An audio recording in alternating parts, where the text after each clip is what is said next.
halkani waa xerada lagu xanaaneeyo lo'da nooca loo yaqaano jambuusida iyo warshada lagu farsameeyo caanaha laga maalo lo'da waxaanay warshadaasi soo saartaa caanaha loo yaqaano ramad iyo noocyo kale oo ka mid ah sharaabka la cabo habkani waa qaab kale oo casri ah oo ka mid ah hanaankii xoolaha loo xanaanin jiray waa goobta loo yaqaano Green Valley Dairy Farm oo ku taala dhinaca waqooyi ee caasimadda Hargeysa masaafo dhan ilaa 30 kilomitir ama duleedka degmada Dar es Salaam waa xarun ay maalgelin ballaaran ku sameeyeen xubno ka mid ah ganacsatada Somaliland waxa isku balbaryaala xero lagu xanaaneeyo in ka badan 100 neef oo lo'da nooca loo yaqaano jambuusida ah warshada lagu farsameeyo caanaha ka soo baxa lo'daasi iyo beer weyn oo lagu beeray dalagyo kala duwan oo ka mid ah tigaada ay xooluhu cunaan iyo noocyo ka mid ah noocyada lagu naaxiyo xoolaha maraan u dhawaan booqanay xerada Green Valley Dairy Farm waxaanu kula kulanay mas'uuliyiinta iyo howlwadeenada ka howlgala kuwaasi oo aanu ka xog wareysanay aasaaskii xarunta iyo howlaha haatan ka socda shirkadan magaceedu waa Green Valley Dairy Farm waxay ku taala degmada Dar es Salaam oo u jirta 720 kilomitir magaalada Hargeysa waxaa halkan loo doortay sarfiic cilmiyeysan oo shirkadu qaaday inay noqoto meel biyo iyo baad looga heli karo projectkan markaas wadnay shirkadu waxaa la aasaasay 2006 muddo laga joogay marka 4 sano 2006 bartamaadkeedii baa la aasaasay waxaana ku timi fikrad maalqabeennada ugu waaweyn dalka iyo aqoon-yahano qurbajooga reer Somaliland waqtigaas ay ku kulmeen magaalada Nairobi iyagoo ruuxaantii mid walba wata fikrad gaar ah oo uu ku doonayo inuu ku soo saaro caanaha freshka ama ay dadka loogu soo saari lahaa bulshada reer Somaliland hasaata markii dambe waxay go'aansadeen inay fikirkooda iyo maalkoodaba iskugu geeyaan inay furaan warshad casri ah oo dairy farm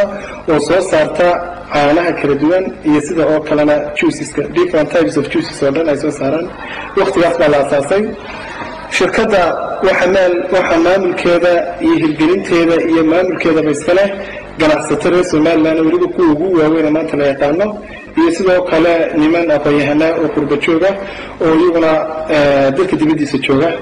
waxay leedahay board ka kooban 5 xubnood 5taas xubnood ee maalgeliyaasha waxay gudoomiye ugu doorteen inuu noqdo mudada haya Cabdullaahi Gahayr Faarax oo hadda Kanada ku maqan shirkadda xagga Kanada jooga saamilay isku tagtay oo runtii hanti badan gelisay weeyaan si dadka kale ee Somaliland looga faa'iideeyo 25% waxa ka qayb galay bulshooyinka reer Somaliland iyaguna shirkad ku leh kuwaas oo preferable shares wax la yaqaan means inay adduun ku darsadaan profit-ka yearliga sanadkaana ay wixii ka soo baxay marka la siiyo balse ay maamulkii ay wada lahayn shirkaddu asaas lagu maalgeliyay shirkaddu maraaxil kala duwan bay soo martay runtii waa markii ugu horeysay ee barnaamij noocan ah dairy laga sameeyo dalka way jireen waa aragnimo aqoon ugu horeysay oo kasi aan qaad karno taas waxay keentay inaynu xog badan iyo dalal badan loo maro sidii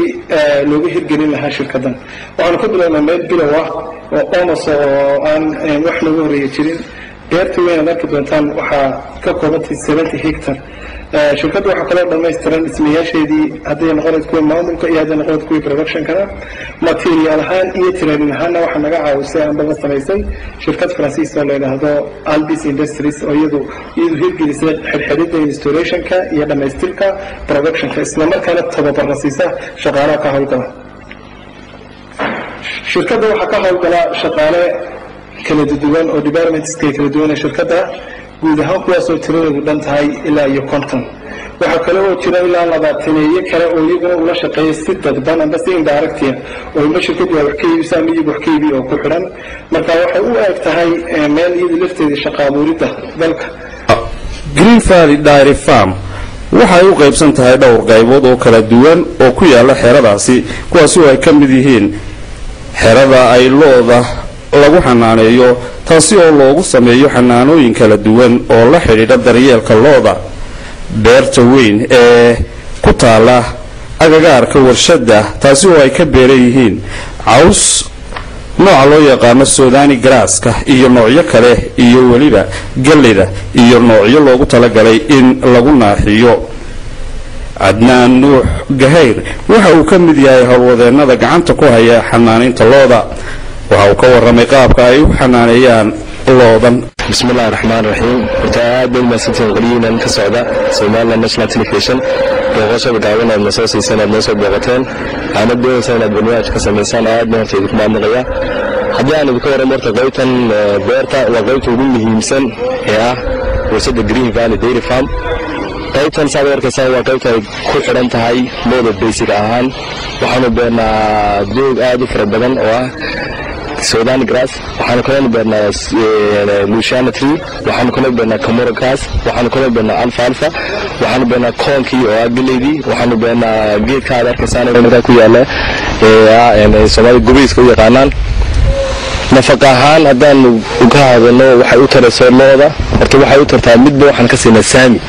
waanu isku markii ma wada siinaa mid waxaan siinaa 30% haddana ma ka soo qaado Sudan grass oo 50% ma inta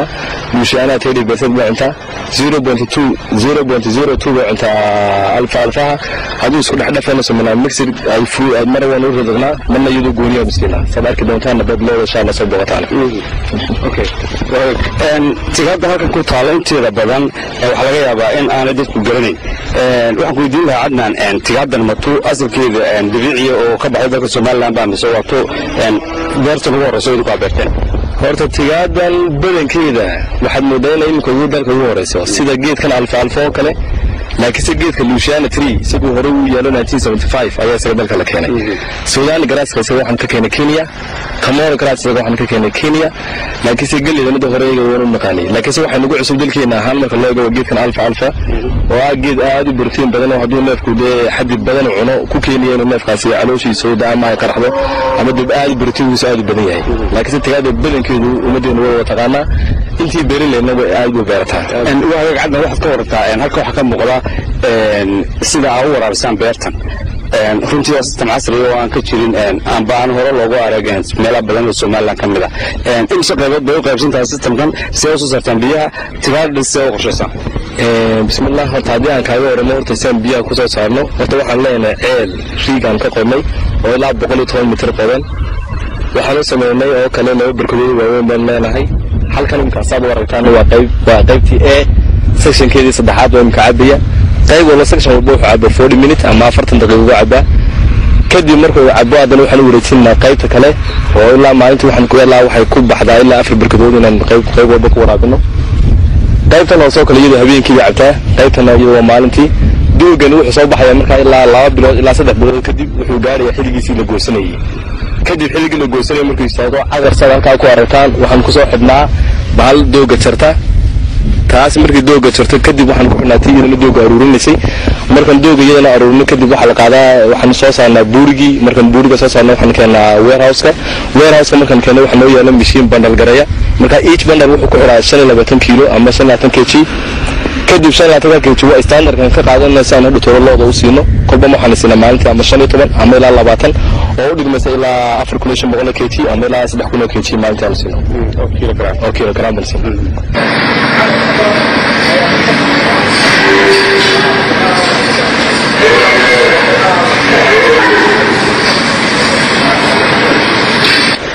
sababtaan imka loodu waxay cunaysaa imka foorarkii ama waxay cunaysaa cuntadeedii cuntadan markay loodu cunto waxay sameynaysaa waxay ka cabaysaa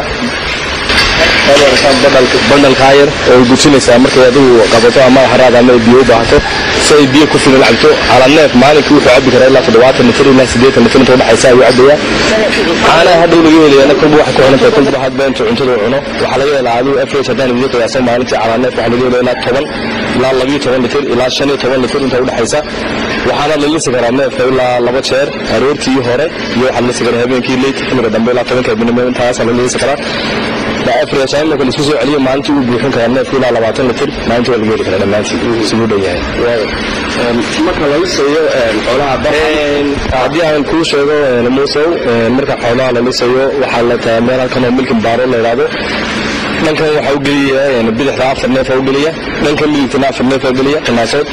mishiinkaas markuu 4 qanaasood uu garo wuxuu leeyahay wuxuu sameeyaa diirimaad buu sameeyaa si neef uu gudlo dushiisa neefku intuu mishiinkaas soo socdana biyaha lagu qaboojinaya si aan u dareemin mishiinka guuxiisa waxa soo dhan uu neefku stable hada laakiin se ifadii uu sameeyaa neefku mishiinka guuxiisa uu aad u dhaqaaqay neefku waxa sameeyay caani dib u celiyo saadaradeed neefku waxaan ka dhignaa stable ka dhignaa biyo dushiisa ku shubnaa kuna yarban hoos uga soo deena si neefku lagu talagalay marka qaybtan waa qaybta lagu liso looda marka caanaha laga dhijinayo hawlwadeenada ka hawlgala warshada ayaa inoo faahfaahin doona qaabka halkan caanaha loogaga maalo looda xaggaasay ka soo galaysaa qaybta looda ku jirto waa dhinaca kolkay sideed midba xaggaa soo istaagaya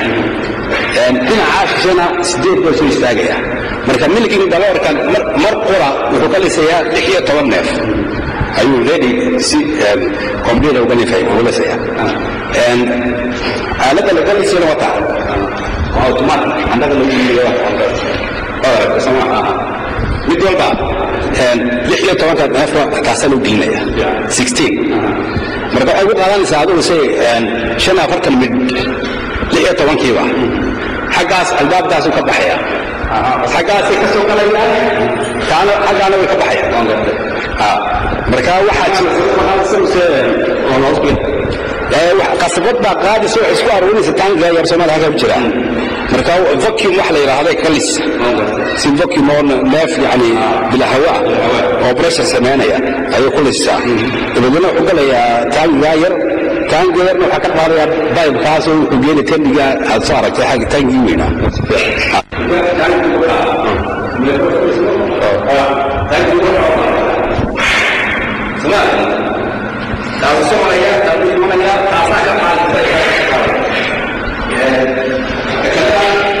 نافذ كل السواقع وصنعنا وسديد متركيس وكحرين يهي